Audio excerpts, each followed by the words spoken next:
ICCR, IGNCA, ICSSR और Deccan education society Pune द्वारा आयोजित लोकमान्य तिलक स्वराज से आत्मनिर्भर भारत ये विषय पर एक अंतर्राष्ट्रीय वेबिनार में मेरे साथ मंच पर उपस्थित डॉक्टर विनय सहस्त्रबुद्धे जी, श्रीमान सच्चिदानंद जोशी जी, श्री VK मल्होत्रा जी, श्री शरद कुंते जी, श्री दीपक तिलक जी, श्रीमती मुक्ता तिलक जी और आज वेबिनार पर जुड़े हुए सभी भाइयों और बहनों को मेरा प्रणाम।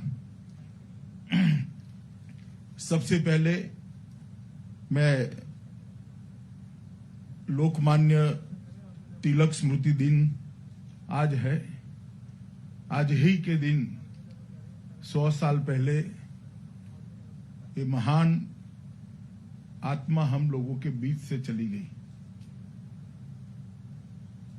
एक ऐसे व्यक्तित्व का, एक ऐसे विचार का तिलक जी प्रतिनिधित्व करते थे जिन्हें भारतीय स्वतंत्रता संग्राम को सच अर्थ में भारतीय बनाने में बहुत बड़ा योगदान दिया। कांग्रेस का इतिहास और कांग्रेस के द्वारा चले हुए कार्यक्रमों को जो ध्यान से अध्ययन करेगा उनको मालूम होगा कि सच अर्थ में भारतीय स्वतंत्रता का आंदोलन तिलक महाराज की प्रवेश के बाद ही हुआ। आज उनका स्मृति दिन है। ये महान आत्मा को मैं अपनी ओर से और समग्र देश की ओर से विनम्रता पूर्वक, श्रद्धा पूर्वक श्रद्धांजलि देना चाहता हूं और साथ में देश भर के युवाओं को अपील भी करना चाहता हूं कि अगर भारत को जानना है, भारत के स्वतंत्रता संग्राम को जानना है, भारत विश्व में अपना रास्ता कैसे प्रशस्त कर सकता है वो समझना है, हमें गरिमामय इतिहास से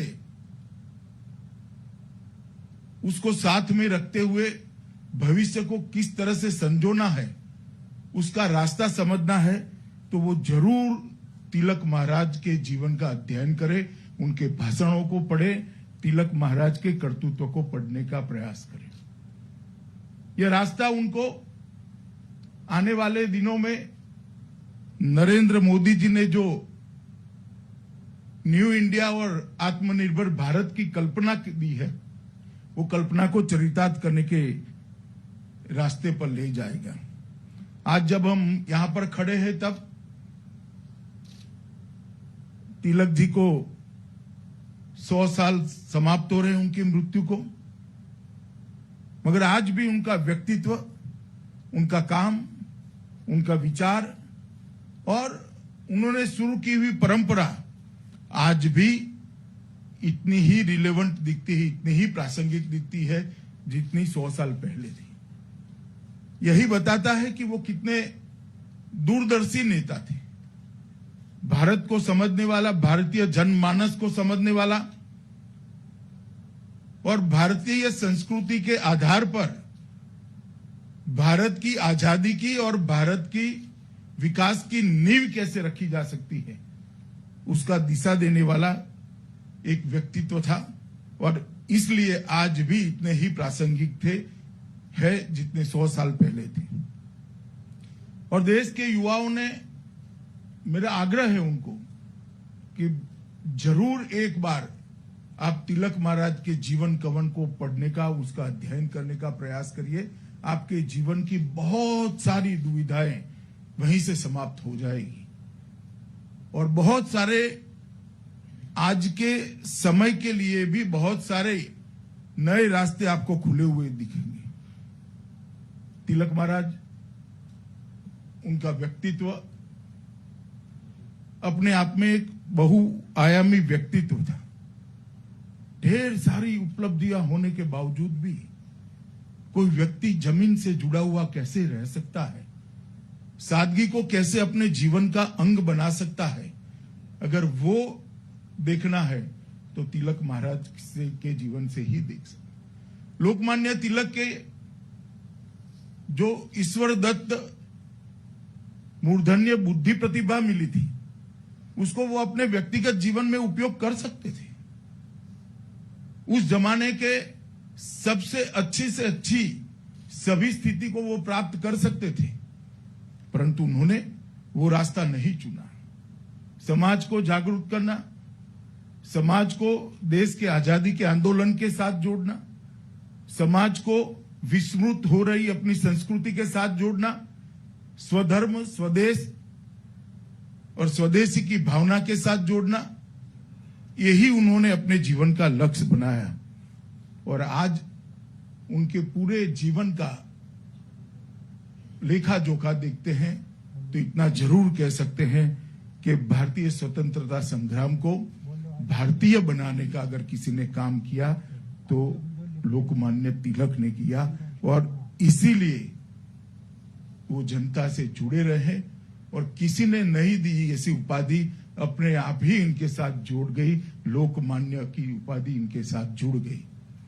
वही बताता है कि वो कितने धरातल पर काम करते थे।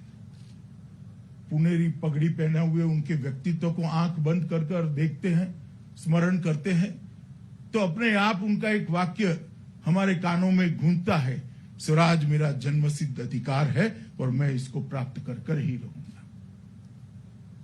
आज बहुत साहजिक और सामान्य दिखता है वाक्य, मगर 1900 की शुरुआत में, 19वीं शताब्दी की शुरुआत में वाक्य बोलना और उसको चरितार्थ करने के लिए पूरा जीवन खपा देना बहुत कम लोग कर सकते हैं। और मैं मानता हूं कि ये स्वराज मेरा जन्मसिद्ध अधिकार है और मैं इसको प्राप्त कर कर ही रहूंगा। ये वाक्य देश की आजादी के इतिहास जब तक रहेगा तब तक स्वर्णिम अक्षरों से लोकमान्य के साथ जुड़ा रहेगा। और स्वतंत्रता के इतिहास में ये वाक्य ने ही बहुत बड़ा बदलाव लाया। कुछ आधा अधूरा न चाहिए, हमें संपूर्ण स्वराज चाहिए। आत्मविश्वास के साथ कार्यक्रमों के आधार पर बोला गया वाक्य भारतीय जनमानस में चेतना डालने वाला वाक्य निकला और उसी ने कांग्रेस के आंदोलन को लोक आंदोलन में परिवर्तित करने का काम किया। तिलक जी के व्यक्तित्व को देखते हैं तो क्रांतिकारी विचारों के उद्गाता थे, एक स्वतंत्रता सेनानी थे, प्रखर वक्ता थे, मूर्धन्य चिंतक थे, एक दार्शनिक भी थे, सफल पत्रकार और सफल संपादक थे, बहुत बड़े समाज सुधारक भी लोकमान्य तिलक रहे। ये सारे गुणों को अपने अंदर समाहित करते हुए सामान्य व्यक्तित्व जैसा जीवन जीने का विनम्रता भी ईश्वर ने उनको दी थी। इसीलिए गांधी जी, वीर सावरकर, ऐसे कई व्यक्तित्व को जब उसका जीवन का अभ्यास करते हैं तो कहीं ना कहीं हमें ये जरूर मिलता है कि लोकमान्य तिलक के जीवन से ही ये प्रेरणा उनको वहां तक पहुंचाने में सफल हुई। ढेर सारे क्रांतिकारियों को श्यामजी कृष्ण वर्मा के साथ जोड़ना, कांग्रेस के आजादी के आंदोलन को एक सार्थक दिशा देना, ये सारे काम बहुत साहजिकता से लोगों के बीच में रहते रहते उन्होंने करे। बहुत बड़ा जीवन का कालखंड भी, जेल में गया तो भी उनका कर्तृत्व की गति इतनी तेज और द्रुत गति थी कि उनको काम करने से अंग्रेज नहीं रोक पाए। एक और तो वो स्वाधीनता संग्राम का नेतृत्व करते थे, दूसरी ओर गौ हत्या पर प्रतिबंध के आंदोलन को भी जलाते थे। एक और एक सामाजिक उद्देश्य लेकर विवाह की स्त्रियों की उम्र बढ़ाई जाए, इसके लिए जन जागृति फैलाते थे। दूसरी ओर केसरी और मराठी का संपादन कर कर राष्ट्र भावना को जागरूक करने का काम करते थे। एक और बंग भंग का महाराष्ट्र के आंदोलन का नेतृत्व करते थे, तो दूसरी ओर शिव जयंती और गणपति उत्सव, ये दोनों को उन्होंने लोक आंदोलन में कैसे परिवर्तित किया जा सकता है, इसका भी लोगों के सामने उदाहरण रखा और वहीं से भारत की आजादी के आंदोलन की दिशा और दशा दोनों बदल गई। ये दोनों उत्सवों को उन्होंने लोक उत्सव में परिवर्तित किया। शिवराज महाराज के स्वराज के संस्कार को, स्वराज के विचार को कुछ बोले बगैर लोगों में पहुंचाने का काम किया और 200 साल बाद भी वो विचार कितना प्रासंगिक है इसके बारे में लोगों को करा। एक और केसरी के अंदर ढेर सारे अपनी कलम से लिखे हुए लेखों से उनकी विद्वता झलकती थी, राजनीतिक उद्देश्य भी स्पष्ट होता था और देश को आगे जाने का रास्ता प्रशस्त होता था। दूसरी ओर गीता रहस्य जेल में लिखकर उन्होंने गीता के कर्म योग को व्याख्यायित करने का पहली बार प्रयास किया। आदि शंकर ने गीता के संन्यास भाव को लोगों के सामने प्रमुखता से रखा था और गीता संन्यास भाव के लिए ही व्याख्यायित थी। लोकमान्य तिलक ने गीता रहस्य, गीता की टीका लिखकर उन्होंने गीता के अंदर पड़े हुए कर्मयोग को लोगों के सामने रखने का काम किया और संसार के अंदर काम करने वाले कई लोगों के लिए आज भी ये गीता रहस्य उनके जीवन का मार्ग बनी है। जी, अगर तिलक जी को समझना है तो उनके जीवन का बहुत गहराई से अध्ययन करना पड़ेगा। गांधी जी, वीर सावरकर, श्री अरविंद, मदन मोहन मालवीय, उनके विचारों को पढ़ते हैं और तिलक महाराज के विचारों को पढ़ते हैं तो जरूर मालूम पड़ता है कि चारों विभूतियों पर तिलक महाराज का एक बहुत गहरा असर था और वो अपने आप में एक ऐसा इंस्टीट्यूट थे जिन्होंने भारतीय सोच को दृढ़ीभूत करने का काम किया, भारतीय सोच को आगे बढ़ाने वाले व्यक्तित्वों के निर्माण को प्रेरित करने का काम किया, भारतीय सोच को व्याख्यायित करने का काम किया और भारतीय सोच को व्यवहारू बनाने का भी काम किया। और इसी के कारण पूरा स्वतंत्रता संग्राम भारतीय बना, भारत के लोगों का स्वतंत्रता संग्राम बना। भारतीय स्वतंत्रता संग्राम में भारतीय चिंतन, भारतीय इतिहास, भारत की संस्कृति, भारत का गौरव और भारत की भाषाएं, उसको प्रमुखता से जोड़ने का काम उन्होंने किया।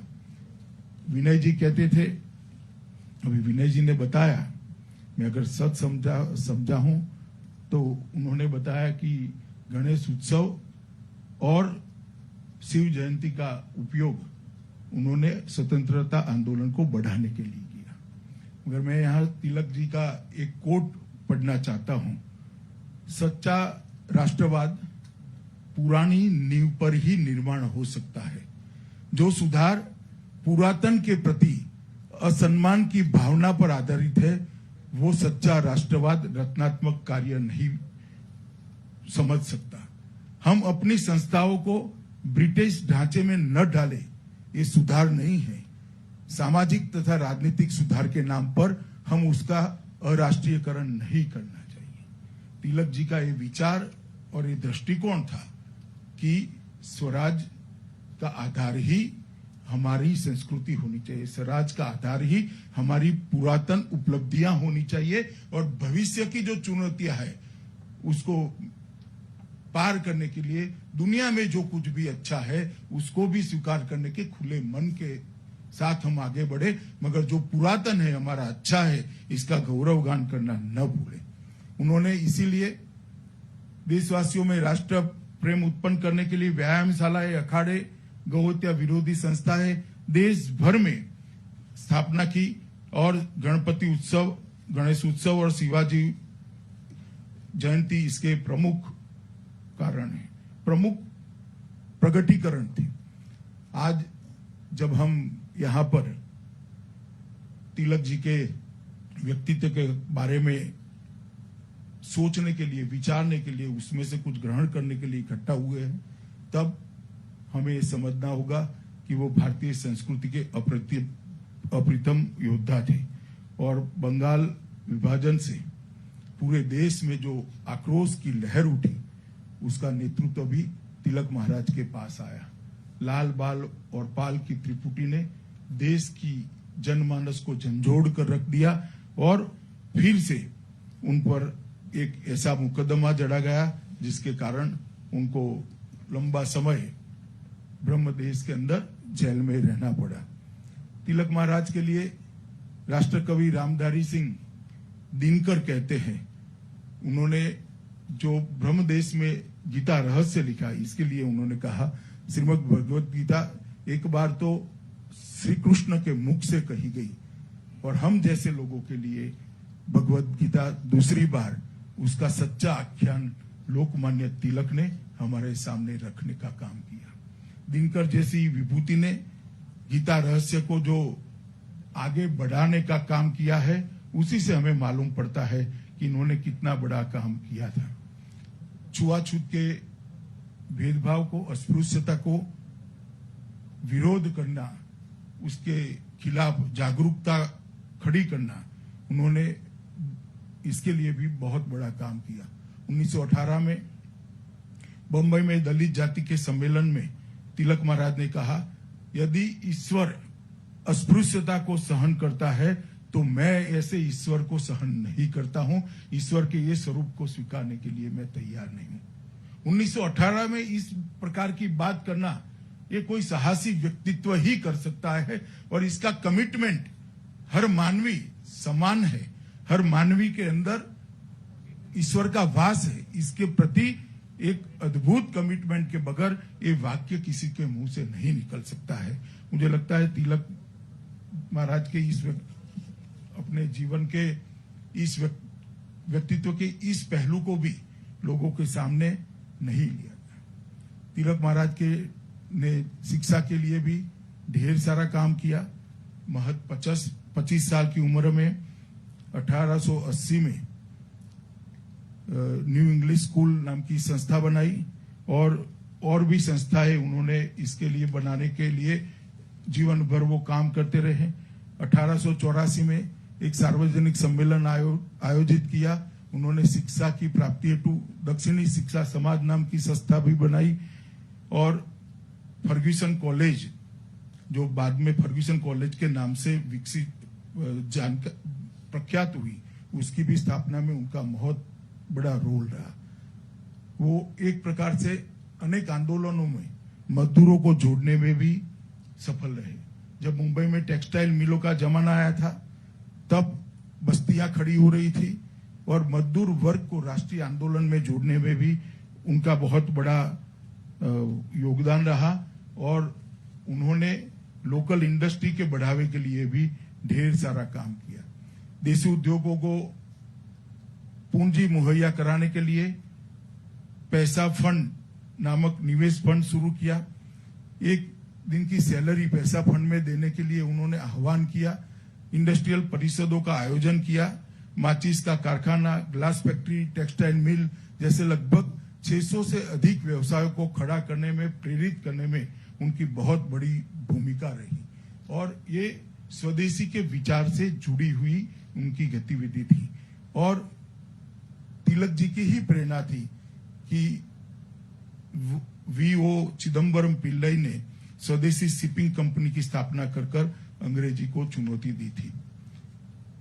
तिलक महाराज के व्यक्तित्व को समझना इतना सरल नहीं है। इसके लिए समय भी युवाओं ने निकालना होगा, अध्ययन भी करना होगा और उनके व्यक्तित्व के हर पहलू की गहराई में जाकर इसमें से तिलक महाराज के जीवन को समझने का प्रयास करना होगा। गांधी जी ने जब उनको श्रद्धांजलि दी तब कहा था कि वे जनता के अभिन्न भाग थे। हमारे युग के किसी व्यक्ति का जनता पर ऐसा प्रभाव मैंने नहीं देखा है जैसा तिलक जी का था। हजारों देशवासी उनके भक्त थे। यह कुछ असाधारण बात थी कि वे लोगों के आराध्य थे। तिलक महाराज की अंतिम यात्रा में भी गांधी जी ने पूरे रास्ते नंगे पैर उनके साथ चलकर तिलक महाराज को सम्मान दिया। वो गांधी जी की लोकमान्य तिलक के प्रति जो श्रद्धा थी उसको उद्घोषित करते हैं। आज तिलक महाराज के शरीर शांत होने के 100 साल समाप्त हो रहे हैं। हम सब लोग देशवासी आज के परिप्रेक्ष्य में, सांप्रत समय में तिलक के विचारों को फिर से समझे, जरूर पड़े तो उसको पुनः व्याख्यायित भी करें और आज के सांप्रत समय के समस्याओं के समाधान, ढेर सारे समाधान तिलक के विचार से निकल सकते हैं, ऐसी मेरी श्रद्धा है।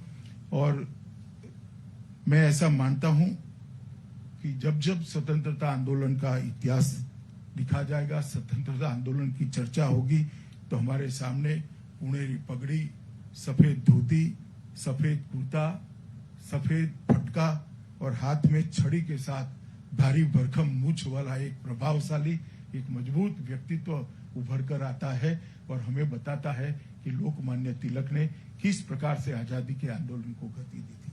आने वाले अनेक सालों तक तिलक महाराज के जीवन हम सबको प्रेरणा देता रहेगा।